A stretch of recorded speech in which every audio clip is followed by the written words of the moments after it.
Hello, hello, ladies and gentlemen. This is your girl Mitzi, and this is Mitzi. Let's think about it. Today, we are thinking about addiction in the family.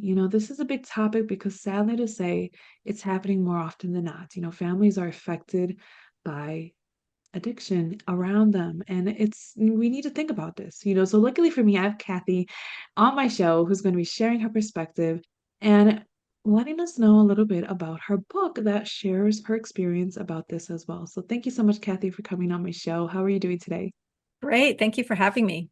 Awesome, awesome. So I guess to rip off the band-aid, I have to ask you, what really made you want to write your book when you could have just kept your stories to yourself? That's that's a very important question, actually. There's two parts to that. So I'm going to back up a little bit. I have Yeah. three children. My oldest daughter is now almost 7 years sober after struggling with addiction. My middle daughter has never experienced addiction. And my son spent a number of years in addiction before he passed away 7 years ago now at the age of 21 from a drug-related death.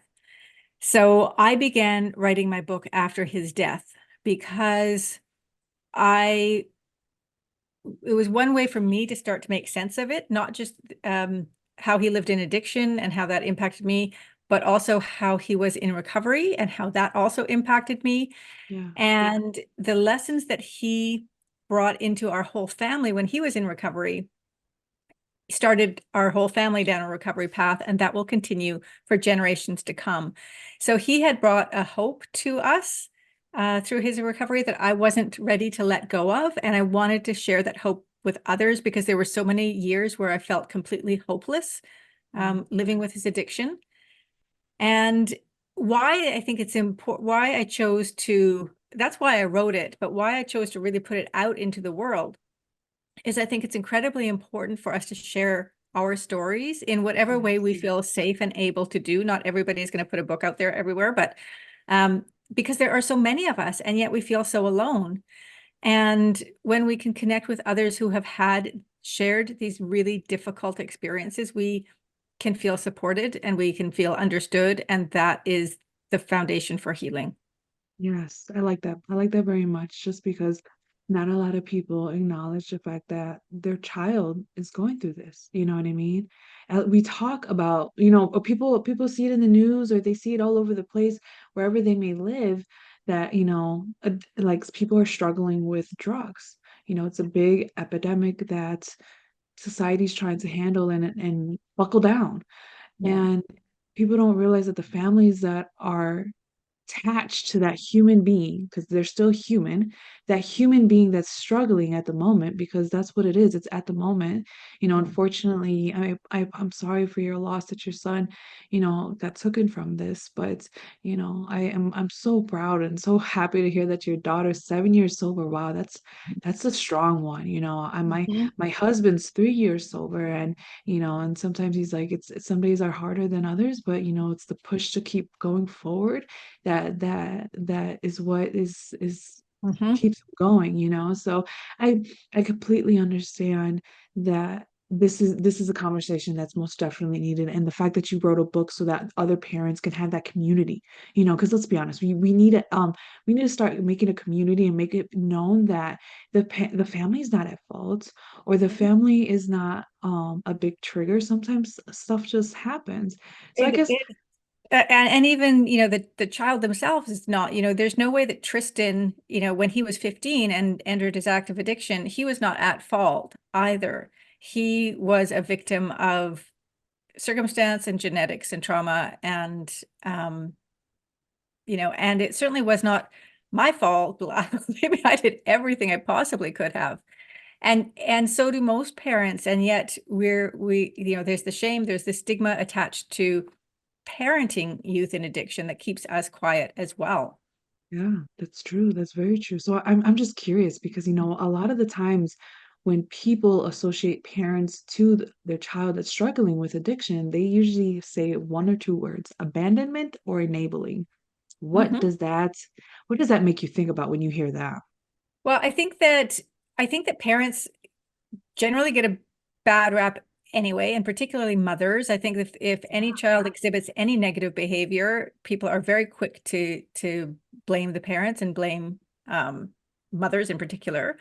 And when it comes to drug addiction, it's tenfold because I think nobody wants to recognize the fact that drug addiction can happen to anybody, that drug addiction can and does happen in good families. And I use quotation marks if anybody's listening, because good families is a tricky notion. Like what does make a good family? Does it upper class affluent? Is it, like honestly, but it does, addiction can happen in any family, is I think a better way to say it. But people don't like to recognize that. They like to create a distance. They like to say, oh, that happens to other people, not us.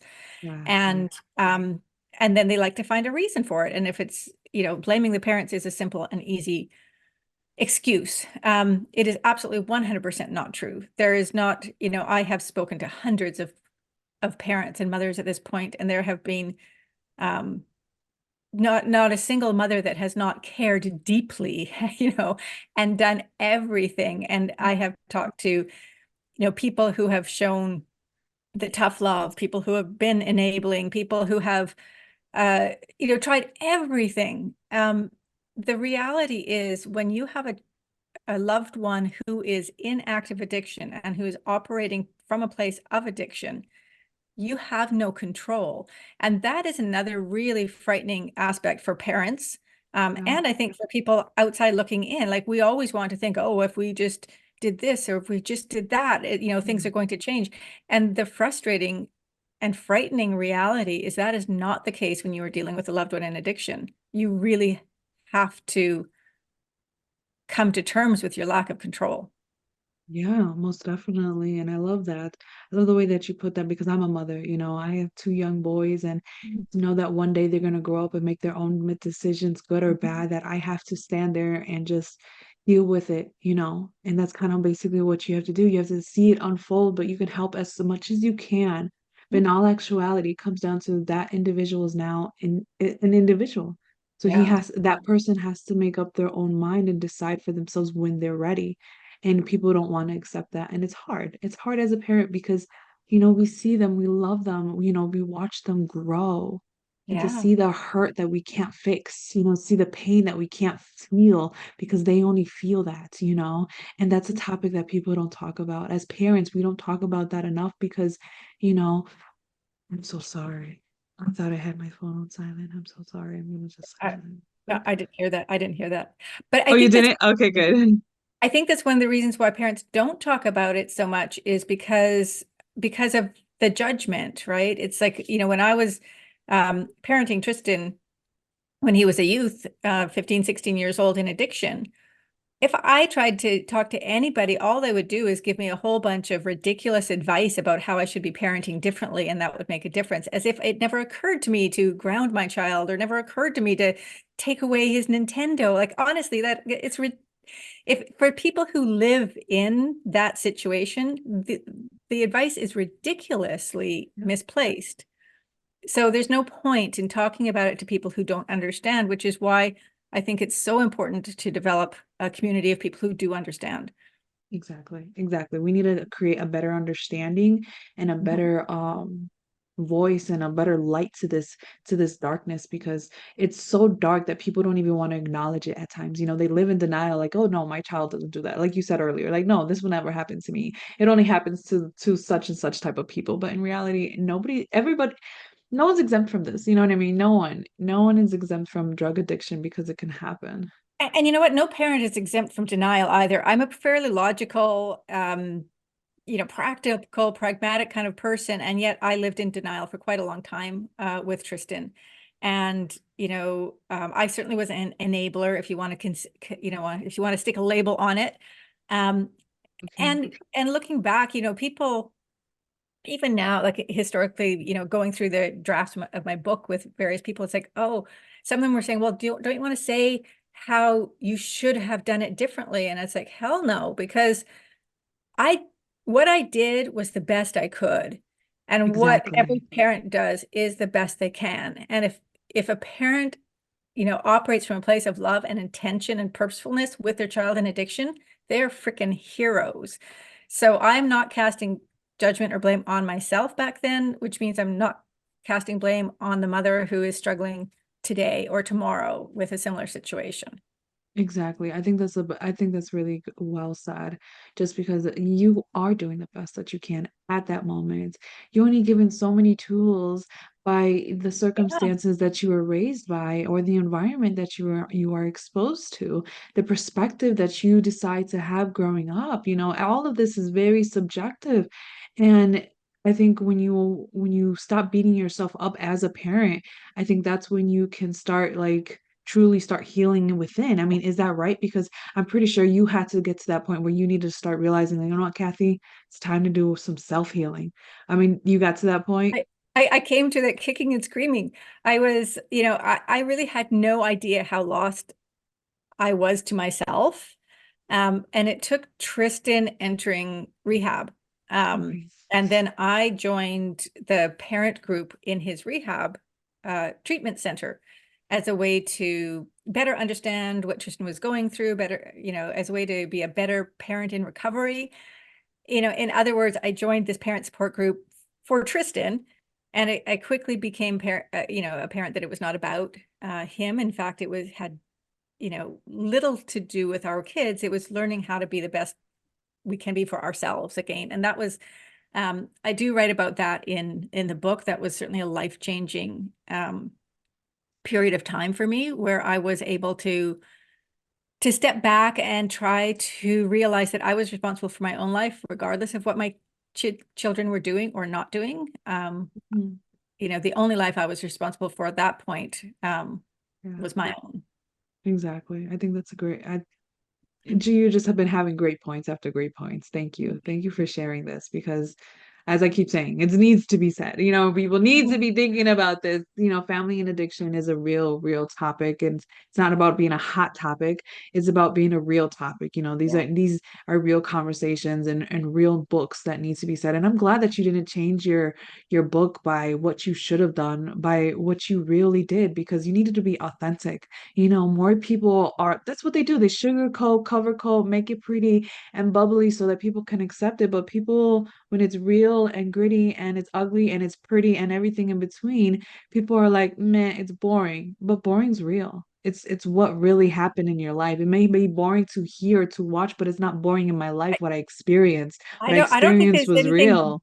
I don't think it's anything about boring. I think that it is dramatic. Honestly, I think that addiction is pretty damn dramatic and dark. And I think when you are dealing with things that are dark and dramatic, when you're able to come out of that, things are really bright and light and joyful. And there's that contrast. And there is nothing, I have never been more grateful and more appreciative of the joy and the beautiful things in my world than I have been since learning to come to terms with Tristan's addiction and then trying to uh, come to terms with his death Yeah. and grief. And it's not one or the other. You can have grief and joy. You can have pain and pleasure. We are complex Yeah. creatures. We can have more than one emotion at a time. And I found that I have certainly been far more aware of the good things in life after having experienced the really bad things. That's good. I'm glad to hear that because sometimes, Yeah.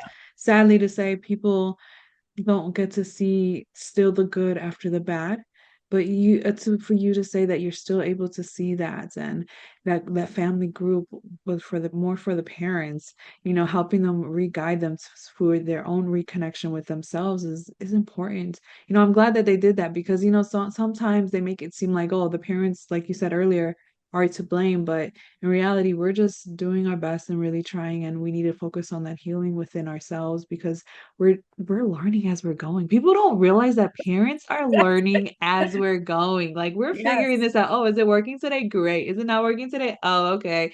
Well, let's see what happens tomorrow. So I guess, I guess back to the topic of addiction in the family, when did you realize that the addiction around you was becoming a lot for you? Well, specifically with Tristan, I mean, Tristan was the catalyst for our family's understanding of addiction in a very different way. So, as I said, my oldest daughter struggled with addiction. She used drugs recreationally through her teens, problematically, drug and alcohol. But I never, at that point, I always thought she would grow out of it. It was a phase. Um, Tristan started using drugs recreationally when he was 14, and by the time he was 15, he was in full-blown addiction. So where my other daughter and other people I knew would kind of dibble and dabble and take their time, Tristan spiraled very, very quickly. So for him, he just like physically and mentally, he reacted very differently to the drugs. Um, so when he was 15, he had been kicked out of 3 schools for drug-related charges. He had spent a lifetime since he was 5 years old practicing martial arts, which was his passion, and he was losing interest in that. He's stopped going to school, erratic emotions, angry, all of the things. And, me, I tend to be a fairly creative problem solver eventually when I realized that this was not a phase for him. And that took some time, more time than it probably should have. But when I realized that, I knew he needed help. Hmm. So I tried my best to get him into addiction treatment centers, but nobody will take nobody will take people without their consent. So at 15, he didn't think he had a problem, even though he Yeah. basically had already lost anything that he cared about. So what I did is I investigated what else I could do. And I ended up taking him over to China to study Kung Fu with Shaolin monks because that had been a passion of his. So I was there with him for 5 weeks and found that it was a really great place for him. So I left him there and he spent his entire 16th year in China um, in a small town studying Shaolin Kung Fu, which was a fantastic experience for him and gave him a year to be drug-free, for him to Hmm. grow and connect and, develop some successes that he could come back to. But it never did actually address the root of his addiction. So by the time he came home, he hadn't even unpacked his bags before he had gone out and gotten high. Wow. Wow. Yeah, I can see. It's crazy to see how you go out of your way. I mean, you found a place in China. I mean, what parent does that? That's determined. Parents Sorry. do anything, right? It's like when there's so many roadblocks that, you're in the States, I'm in Canada, our healthcare systems are different, but I think Yeah. right across the board, what is clear is that, a kid cannot, if if a 15-year-old does not want to get, addiction treatment, they're not going to get it. There's Yeah. nothing you can do with it. There's Mhm. absolutely nothing you can do as a parent.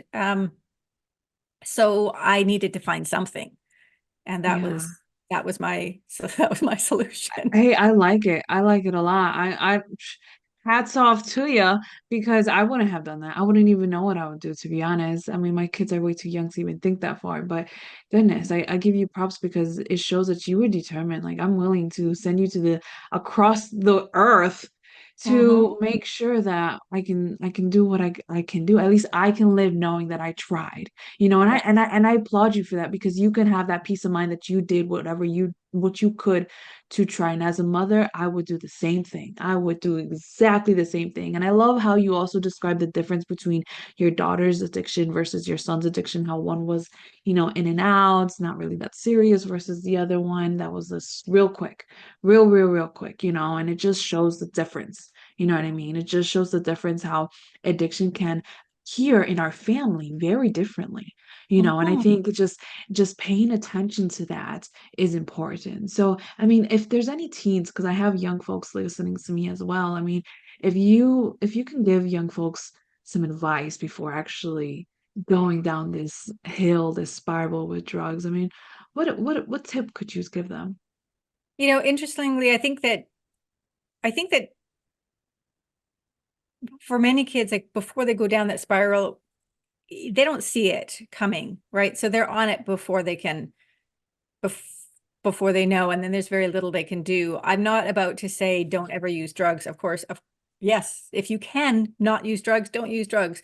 But if you Mm. are, or if you do, I think the two things I would say is one is please don't use alone. And if you can get your drugs tested, there are so many, it's not just an addiction mental health crisis happening across North America right now, but there is a very serious toxic drug crisis. So that whatever you are buying from the streets, you do not know what you're buying from the streets. So the first thing I will say is get your drugs tested if you can. Please never use alone because somebody can be there to help you if things go bad. And reach out for help. Like don't hesitate to reach out to help and to admit if you're struggling. And there are people who can help you.